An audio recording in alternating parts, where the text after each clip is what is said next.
आज हम लोग चैप्टर नंबर 2 पॉलिनोमियल का इंट्रोडक्शन पार्ट 2 देखने जा रहे हैं। तो इससे पहले हम लोगों ने इंट्रोडक्शन पार्ट 1 अपलोड कर दिया है, अगर आप लोग नहीं देखे हैं तो जाके देख सकते हैं। आज हम लोग सबसे पहले देखेंगे geometrical meaning of the zeros of a polynomial होता क्या है। इसको पढ़ते हैं फिर अच्छे से समझते हैं। Geometrically, zeros of a polynomial are the points where its graph cuts the x-axis। इसका मतलब ये है कि जीरोस ऑफ ए पॉलिनोमियल क्या है, एक पॉइंट है जो कहां पे मिलता है हमें, एक्स एक्सिस पर। यानी ग्राफ जब एक्स एक्सिस पे कट होगा तभी हमें क्या मिलेगा, जीरोस ऑफ ए पॉलिनोमियल। तो देखो सबसे पहले हमारे पास ये फिगर है, अगर हमें इसमें समझना होगा कि कितना जीरोस मिलेगा तो देखो अगर कभी भी ग्राफ दिया हो, बस हमें कहीं ध्यान नहीं देना है, सिर्फ देखना एक्स एक्सिस। एक्स एक्सिस यही वाला है और इस पे ये ग्राफ कितनी बार कट होगा उतने ही जीरो मिलेंगे। तो देखो ये वाला ग्राफ यहाँ पे सिर्फ एक बार कट हुआ है। कितनी बार कट हुआ है, एक बार। तो इसमें जीरोस कितने मिलेंगे, हमें 1 मिलेंगे। और ऐसे ही यहाँ पे देखा जाएगा तो ग्राफ कितनी बार एक्स एक्सिस पे कट हुआ है, एक बार यहां पे कट हुआ है और एक बार यहां पे। तो इसमें कितने जीरोस मिलेंगे, हमें 2 जीरोस मिलेंगे। अगर इसी टाइप से हम लोग देखें इस वाले फिगर के अंदर तो देखो कितनी बार एक्स एक्सिस पे ग्राफ कट हुआ है, 1 टाइम्स, 2 टाइम्स और 3 टाइम्स। तो इसमें कितने जीरो मिलेंगे, 3 जीरोस।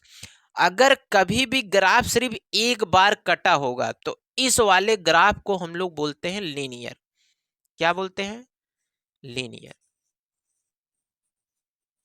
अगर ग्राफ 2 बार एक्स एक्सिस पर कटा है तो वो ग्राफ हमारा बन जाता है क्वाड्रेटिक का। किसका बन जाता है, क्वाड्रेटिक का। अगर ग्राफ 3 बार कट हुआ है एक्स एक्सिस पर तो वो ग्राफ बन जाता है क्यूबिक का। तो आई होप आपको ये हेडिंग अच्छे से समझ में आ गया होगा। अब हम लोग बढ़ते हैं नेक्स्ट हेडिंग पर। अब हम लोग देखेंगे जीरोस ऑफ ए पॉलिनोमियल होता क्या है। इसको अच्छे से पढ़ते हैं फिर समझते हैं। The value of variable for which the polynomial become zero is called as the zeros of polynomial। यानी किसी भी पॉलिनोमियल के लिए वेरिएबल की ऐसी वैल्यू जो उस पूरे पॉलिनोमियल को क्या बना दे, जीरो बना दे, उसी को हम लोग क्या बोलते हैं, जीरोस ऑफ पॉलिनोमियल। तो इसको हम लोग एक एग्जांपल से बहुत अच्छे तरीके से समझ सकते हैं। तो आइए एग्जांपल समझते हैं। हमारे पास जैसे समझ लो एक एग्जांपल है px equal to x plus 5। अब अगर हमें यहां पे पता करना होगा जीरोस ऑफ पॉलिनोमियल तो इसका डिफिनीशन यही बोलता है किसी भी पॉलिनोमियल के वेरिएबल की ऐसी वैल्यू जो पूरे पॉलिनोमियल को क्या बना दे, जीरो, उसी को हम लोग क्या बोलेंगे, जीरोस ऑफ पॉलिनोमियल। तो बताओ यहां पे इस वेरिएबल के प्लेस पे ऐसी कौन सी वैल्यू रखा जाए ताकि ये पूरा एक्सप्रेशन क्या बन जाए बेटा, जीरो बन जाए। तो यहां पे देखो +5 है तो हम लोग रखेंगे क्या, -5। जैसे अगर यहाँ पे -5 रख दिए तो ये पूरा एक्सप्रेशन क्या बन जाएगा, जीरो। तो यही है जीरोस ऑफ पॉलिनोमियल। अब हम लोग देखेंगे relationship between zeros and coefficient of a polynomial. यानी किसी भी पॉलिनोमियल के कोफिशिएंट और उसके जीरोस में क्या रिलेशनशिप होता है उसको हम लोग देखेंगे। और देखेंगे हम लोग किसमें, क्वाड्रेटिक पॉलिनोमियल के अंदर। If alpha and beta are the zeros of the quadratic polynomial px equal to ax square plus bx plus c a not equal to 0 then we know that x minus alpha and x minus beta are the factor of px। यानी यह क्या कह रहा है, कह रहा है अगर ये क्वाड्रेटिक पॉलिनोमियल का एक्सप्रेशन है और इसको अगर हम लोग जीरोस लाना चाह रहे हैं, इस क्वाड्रेटिक पॉलिनोमियल को क्या बनाना चाह रहे हैं, जीरोस, तो इसमें एक फैक्टर हमें अल्फा मिल रहा है। यानी अल्फा रखने पर ये पूरा इक्वेशन जीरो हो जा रहा है। और उसके बाद अगर हम लोग बीटा इसमें रख रहे हैं तो ये भी क्या बना दे रहा है, जीरोस। तो अगर दोनों इसको जीरोस बना दे रहे हैं तो हम लोग कह सकते हैं यक्स माइनस अल्फा और यक्स माइनस बीटा इसके क्या होंगे बेटा, फैक्टर होंगे। अब देखो यहाँ पे एक बात और ध्यान देना, ए नॉट इक्वल टू 0 लिखा है। अगर ए 0 हो गया तो ये पूरा पॉलिनोमियल क्या बन जाएगा बेटा, लीनियर बन जाएगा। जैसे अगर हम लोग बात करें यहाँ पे A X square plus B X plus C. अगर ए की जगह हम लोग 0 रख दें तो देखो ये 0 इंटू में हो गया, 0 किस में हो गया, इंटू में। अब ये 0 मल्टीप्लाई होगा तो 0 हो जाएगा, यहां पे बचेगा बी एक्स और प्लस सी, और ये बी एक्स प्लस सी हो गया। अब देखो हाईएस्ट पावर क्या बचा, 1, तो इसको हम लोग क्वाड्रेटिक ना बोल के क्या बोलेंगे, लीनियर, क्योंकि हाईएस्ट पावर 1 है तो इसकी डिग्री क्या हो जाएगी, 1। तो इसीलिए बताया है किसी भी क्वाड्रेटिक पॉलिनोमियल में अगर a की वैल्यू 0 हो जाती है तो वह क्वाड्रेटिक पॉलिनोमियल क्या बन जाएगा बेटा, लीनियर बन जाएगा। इसीलिए कभी भी a 0 नहीं होना चाहिए। अब हम लोगों ने इसको अच्छे तरीके से समझ लिया है। अब इसके अंदर 2 फार्मूला दिया गया है, उसको हम लोग अच्छे से कर लें और उसको हम लोग एक एग्जाम्पल से बहुत ही बेहतरीन तरीके से समझेंगे। एक फार्मूला हमारे पास है सम ऑफ जीरोज के लिए, सम ऑफ जीरोज क्या है, minus coefficient of x upon coefficient of x square, यानी सम ऑफ जीरोज।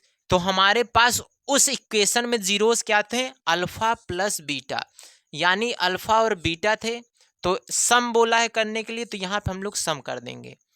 अब देखो कोफिशिएंट ऑफ एक्स, तो हमारे पास जो इक्वेशन था अगर ध्यान दें तो P X equal to A X square plus B X plus C, यही हमारे पास एक स्टैंडर्ड इक्वेशन है। जो भी हम लोग सॉल्व करेंगे इसी के हिसाब से सॉल्व करेंगे। तो यहाँ पे क्या बोला है, कोफिशिएंट ऑफ यक्स, तो माइनस लगा देंगे, यक्स का कोफिशिएंट, तो यक्स के साथ कौन है भैया, बी, तो यक्स का कोफिशिएंट क्या हो गया, बी। अब कोफिशिएंट ऑफ यक्स स्क्वायर, यानी यक्स स्क्वायर के साथ जो नंबर है वो क्या है, ए, तो यहाँ पे ए हो जाएगा। तो देखो शॉर्टकट फार्मूला हमारा ये बन के निकल जाता है।